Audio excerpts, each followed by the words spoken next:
प्यारे दोस्तों, आज हम आपको एक ऐसी हकीकत और दिल दहला देने वाली स्टोरी सुनाएंगे। अगर आपने हमारे चैनल अर्शी वॉइस को सब्सक्राइब नहीं किया, तो जल्दी सब्सक्राइब कर ले। नाजरीन, एक नेक लड़की जो हाफिज कुरान थी, लोगों के कपड़े सलाई करके गुजर बसर करती थी। मरने के बाद वह क्यों अजाब का शिकार हुई, उसकी कब्र का हाल जानकर हर कोई दंग रह गया, क्योंकि वह बड़ी नेक थी। लोगों के इसरार पर जब उसकी मां ने उस लड़की की हकीकत बताई, तो यह जानकर सबके रोंगटे खड़े हो गए। गुजारिश यही है कि इस वीडियो को आखिर तक जरूर देखें, क्योंकि बहुत सारी औरतें कपड़े सिलाई करते वक्त ऐसी गलतियां करती हैं। आज की कहानी बड़ी ही सबक अमोज और खासकर उन औरतों और मर्दों के लिए है जो सिलाई कढ़ाई जैसा काम करते हैं, क्योंकि अनजाने में वह ऐसा गुनाह कर जाते हैं जिसकी वजह से उन्हें बहुत सख्त अजाब का सामना करना पड़ सकता है। किसी शहर के दूर दराज इलाके में फातिमा नामी लड़की अपनी मां के साथ रहती थी। उसके बाप का इंतकाल हो चुका था। फातिमा की मां ने फातिमा को कुरान पाक, हिफ्जा या और स्कूल की तालीम भी दिलवाई और सिलाई भी सिखाई थी, ताकि यह लोगों के कपड़े वगैरह सिलाई करके और कुछ नहीं तो घर का खाना पना ही चला सके, यानी कि उन मां बेटी की दो वक्त की रोटी चल सके। फातिमा बहुत ही मेहनती लड़की थी। उसके कुछ उसूल थे जिससे वह कभी पीछे नहीं हटती थी। अभी भी कितनी देर देर से उसके पास दो औरतें बैठी हुई थीं। बार बार कपड़े सिलाई के लिए इसरार किए जा रही थीं, लेकिन फातिमा ने दो टोक लफ्जों में उन्हें जवाब दे दिया कि वो उनके कपड़े नहीं सी सकती। वो औरतें फिर फातिमा की मिन्नतें करने लगी। फातिमा, देखो, इनकार ना करो। तुम सबके कपड़े सिलाई करती हो और बहुत अच्छे करती हो। हमारे कपड़े भी सिल दो। बहुत महंगे कपड़े खरीदे हैं। हमने किसी ऐसी दर्जन को देकर हम अपने कपड़े खराब नहीं करवाना चाहती। तुम तो जानती हो, तमाम गली मोहल्लों की औरतें तुमसे ही कपड़े सिलवाएं। तुम कम दाम में बहुत अच्छी सिलाई करके देती हो और कपड़े पहनने में भी बहुत अच्छे लगते हैं। फातिमा बोली, लेकिन जैसा डिजाइन आप लोग बोल रही हो, इस तरह के कपड़े मैं नहीं सिलती। उन कपड़ों में पूरे पूरे बाजू नजर आएंगे। शलवार का डिजाइन भी ऐसा होगा कि पिंडलियों से ऊपर पांव दिखेंगे। तौबा तौबा, मैं ऐसे कपड़े कैसे सिल सकती हूँ। फातिमा ने यह बोलकर साफ साफ इनकार कर दिया। वो औरतें कहने लगीं, हम तुम्हें 600 सिलाई देने की बजाय 1000 जोड़े की सिलाई देंगी। हमें तुम्हारे हाथ की सिलाई बहुत पसंद है। तुम बहुत नफासत से काम करती हो। फातिमा खड़ी हुई और कहने लगी, नहीं बाजी, मैं सिलाई नहीं करूंगी। और फिर वह अपने बाउच खाने की तरफ चली गई। फातिमा की अम्मा ने शर्मिंदगी से उन दोनों औरतों से मजर्रत की और कहने लगी, मेरी बेटी थोड़ी पर्देदार है, वह इसीलिए इस तरह के कपड़े नहीं सीती। वह दोनों औरतों के जाने के बाद फातिमा की मां ने फातिमा से कहा, बेटी, तुम क्यों लगी रोजी को धक्का देती हो? आखिर तुम कपड़े सिलाई क्यों नहीं करना चाहती थी? कोई चार पैसे आ जाते। फातिमा बोली, अम्मा, मैं ऐसे ही बेहयाई के कपड़े किसी को सिल कर नहीं दे सकती। इतना कहकर फातिमा अपना दुपट्टा सेट करते हुए वजू करने चली गई और उसकी अम्मा भी खामोश हो गई। वह जब भी फातिमा से कोई बात करती तो वह इसी तरह के जवाब देती थी। उन्हें अपनी बेटी से बहुत मोहब्बत थी। उसकी मां भी लोगों के घरों का काम करके आती थी और बेटी घर पर मेहनत करती थी। ऐसा करते करते फातिमा ने अपने पूरे जहेज का सामान बना लिया।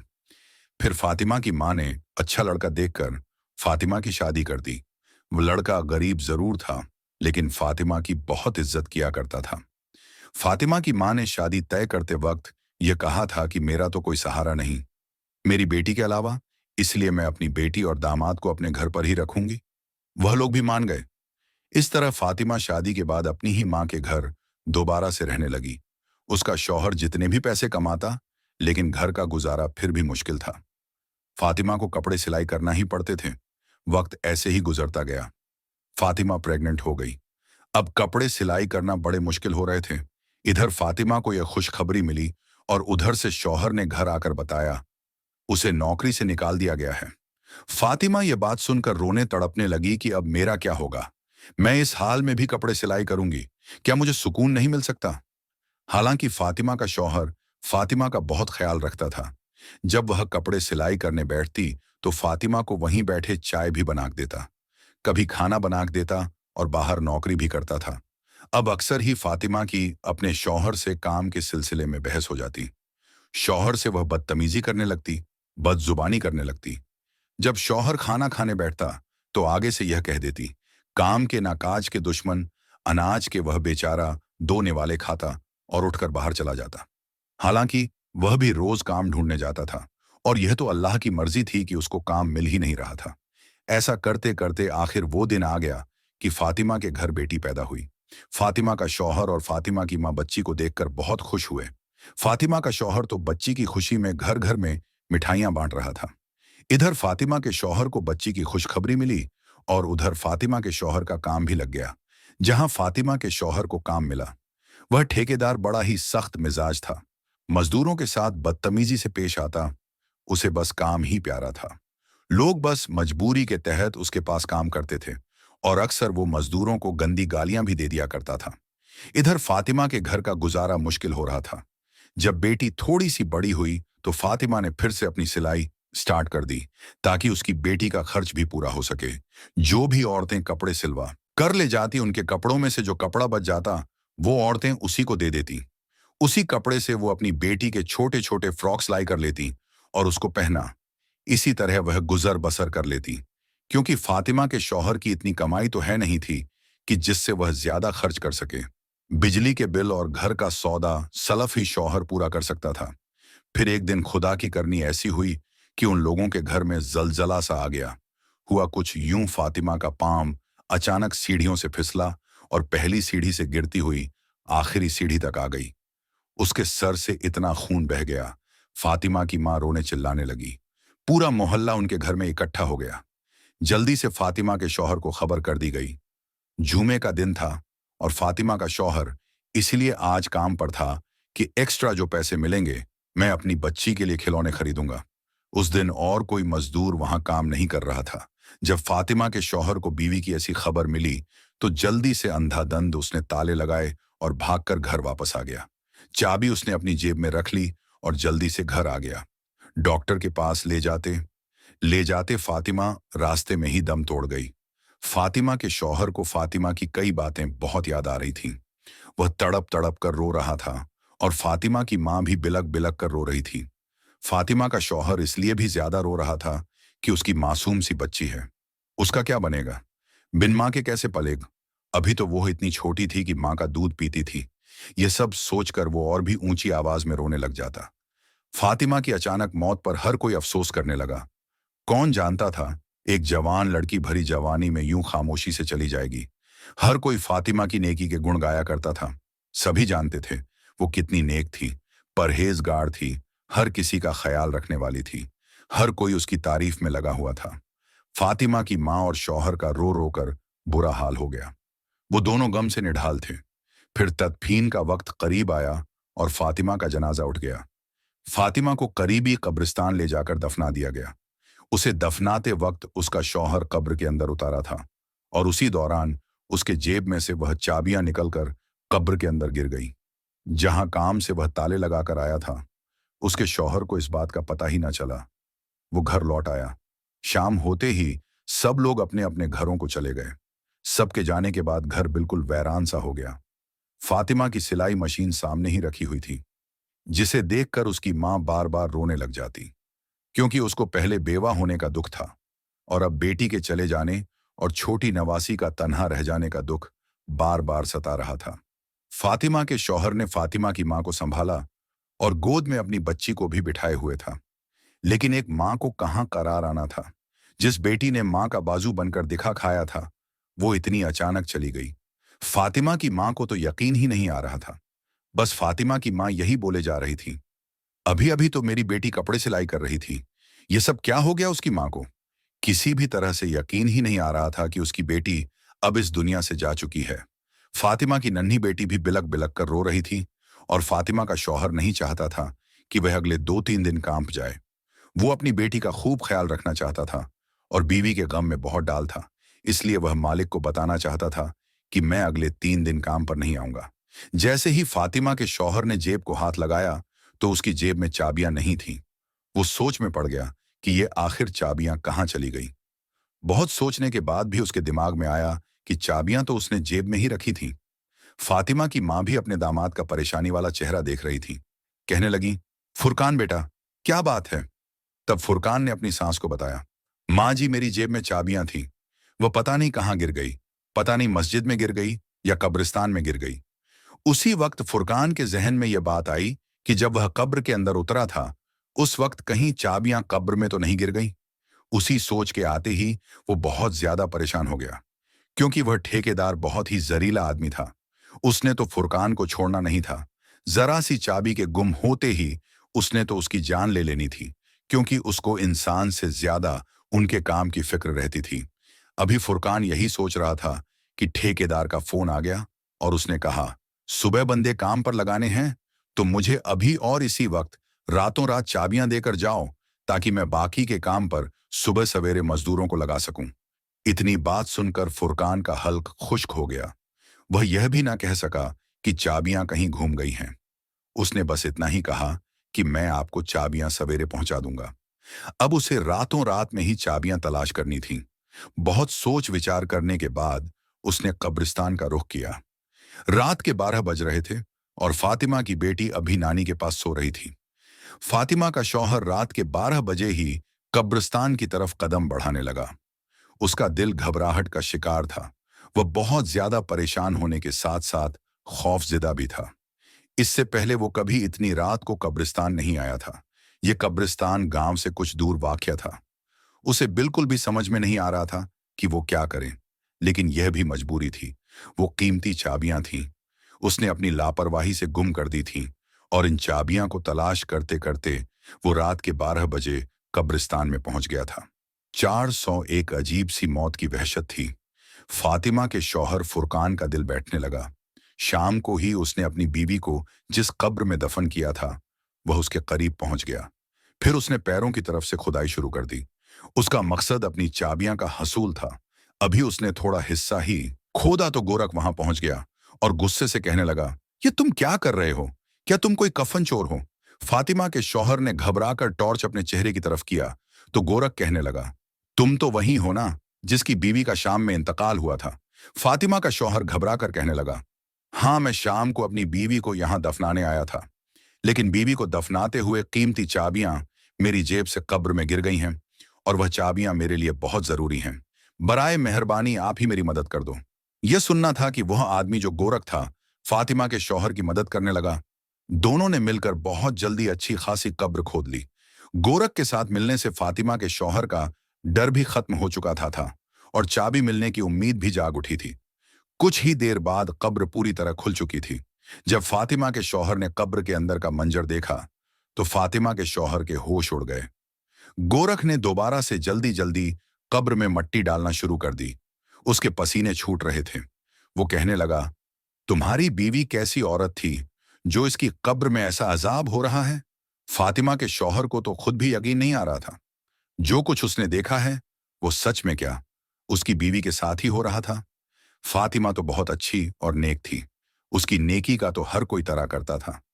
उसने तो कभी कोई ऐसा गुनाह नहीं किया था जिसकी वजह से उसका यह हाल हुआ। वह परेशानी से तड़पने लगा। मेरी बीवी को ऐसे कौन से गुनाह की इतनी बड़ी सजा मिल गई? गोरख ने कहा, तुम चाबियां का कोई और इंतजाम कर लो।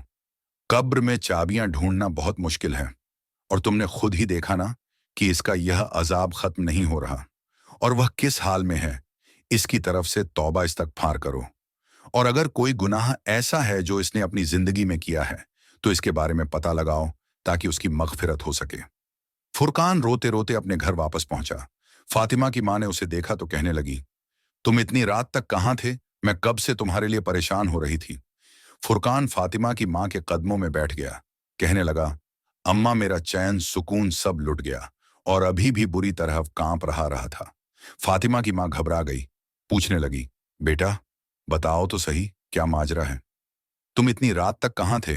फुरकान ने बताया, वह चाबियां की तलाश में कब्रिस्तान गया था, लेकिन वहां जाकर तो जो मंजर मैंने देखा उसके बाद शायद मैं सारी जिंदगी सुकून की सांस ना ले सकूं। फातिमा की मां भी डर गई और कहने लगी, पहेलियां ना बुझाओ, फुरकान बताओ तो सही, क्या हुआ?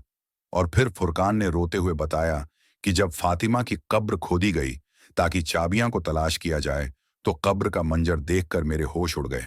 अम्मा, फातिमा जैसी नेक औरत को इतना सख्त अजाब हो रहा था, मैं आपको बता नहीं सकता। फातिमा के होठों पर आग जल रही थी और वह बुरी तरह चीखें मार रही थी। मैंने आग बुझाने की कोशिश की तो मुझे उसके स्याह होंठ नजर आए। जो बहुत बड़े हो चुके थे, जैसे लटक गए हों, जबकि बाकी का जिस्म सलामत था। थोड़ी देर के लिए आग बुझी और फिर दोबारा भड़क उठी। पहले तो मैं समझ नहीं सका, यह खुदा की तरफ से अजाब है, लेकिन गोरख ने मुझे बताया कि यह अजाब इलाही है और सिर्फ इसके होठों को जला रहा है। फुरकान रोते हुए कहने लगा, अम्मा समझ नहीं आता, इसके होठों पर आग क्यों लगी थी? वह तो इन होठों से हर वक्त अल्लाह का जिक्र किया करती थी। उसने कभी किसी की इन होठों से बुराई नहीं की थी। वो अच्छी औरत थी। फातिमा की माँ और उसका शौहर ऐसे ही सारी रात रोते रह रहे और अल्लाह ताला से फातिमा की मगफिरत के लिए दुआएं मांगते रहे। फजर की अजान हुई तो फातिमा की माँ कहने लगी, मस्जिद के इमाम साहब को खामोशी से सारी बातें बताओ और पता करो क्या मामला है। मेरी बेटी के साथ ऐसा क्यों हो रहा है? क्या उससे कोई गलती हुई? इमाम साहब बहुत ही नेक और पहुंचे हुए इंसान हैं। यकीनन वो हमारी जरूर मदद करेंगे। फुरकान को भी यह बात मुनासिब लगी। इस मसले का अगर कोई हल बता सकता था तो वह इमाम साहब ही थे। फुरकान नमाज के लिए गया तो नमाज के बाद उसने मस्जिद के इमाम साहब को रोक लिया और तन्हाई में उन्हें रोते हुए सारी बात बता दी। यह सुनकर वह कहने लगे, मैं फातिमा की मां से मिलना चाहता हूं। फुरकान इमाम साहब को अपने घर ले आया और फातिमा की मां से उसकी मुलाकात करवा दी। इमाम साहब पूछने लगे, अम्मा बताओ, फातिमा कहीं किसी की चुगली तो नहीं करती थी या कोई ऐसा गुनाह जो उसके मुंह से होता हो? फातिमा की मां कहने लगी, नहीं, मेरी बच्ची सिर्फ सिलाई का काम करती थी। उसे इतनी फुर्सत कहाँ कि वह आस पड़ोस में जाए या अपनी सहेलियों को अपने पास बुलाए। फिर यह सुनकर इमाम साहब ने एक ऐसा सवाल किया जिससे फातिमा की मां चौंक उठी। इमाम साहब ने कहा, क्या फातिमा किसी की अमानत को अपने पास रखती थी? यानी कोई बचा हुआ कपड़ा कोई जोड़े पर लगने वाली लस वगैरह? फातिमा की मां कहने लगी, फातिमा तो बचे हुए कपड़े और धागा वगैरह सब कुछ वापस लुटा देती थी और जो कपड़ा उसे चाहिए होता था वह पूछ कर लिया करती थी।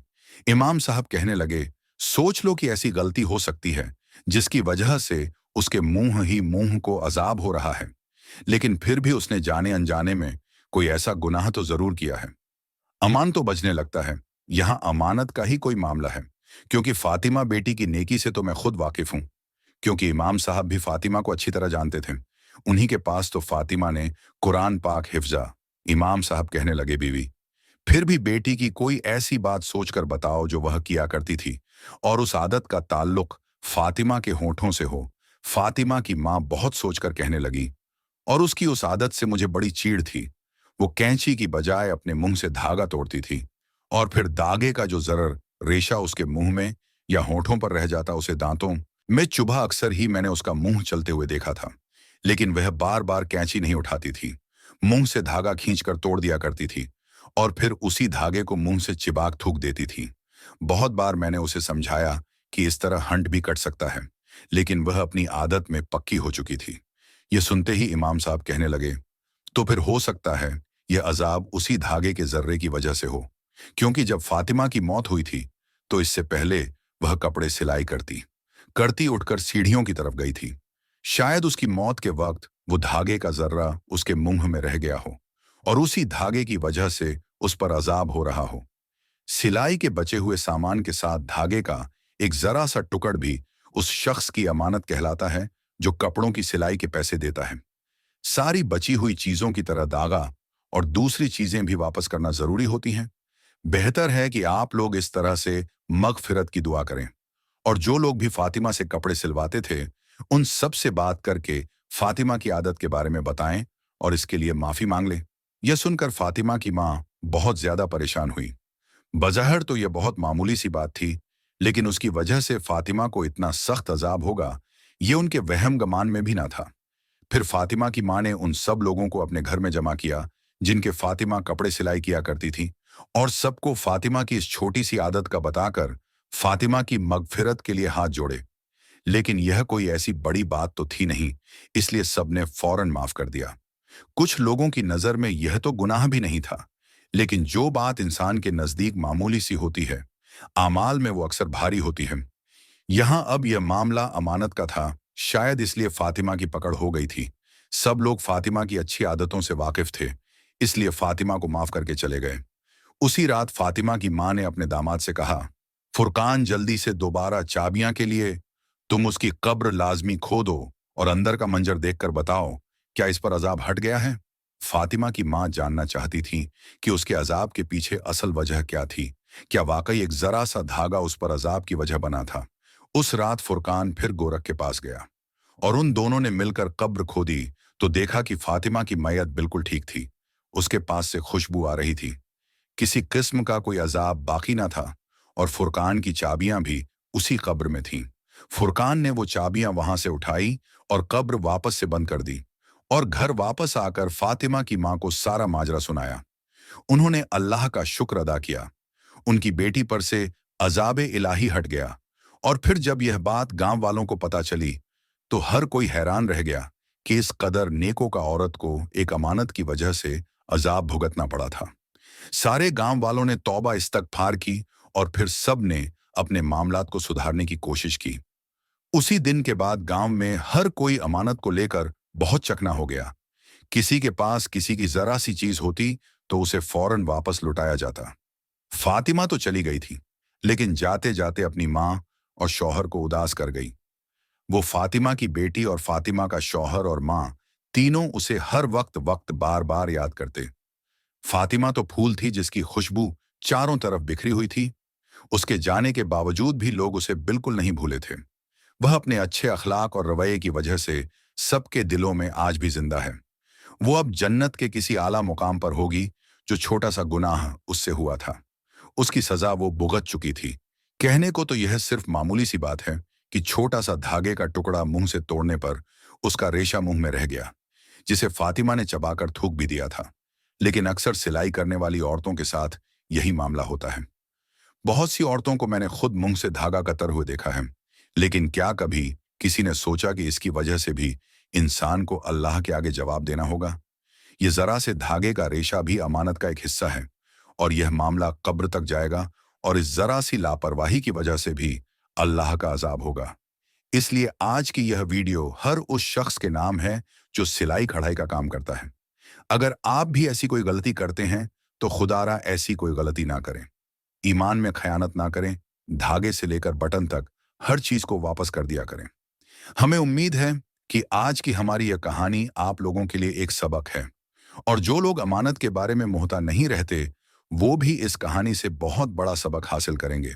मजीद ऐसी ही वीडियोस हासिल करने के लिए हमारे चैनल को सब्सक्राइब करके हमारी फैमिली का हिस्सा जरूर बनिए। शुक्रिया।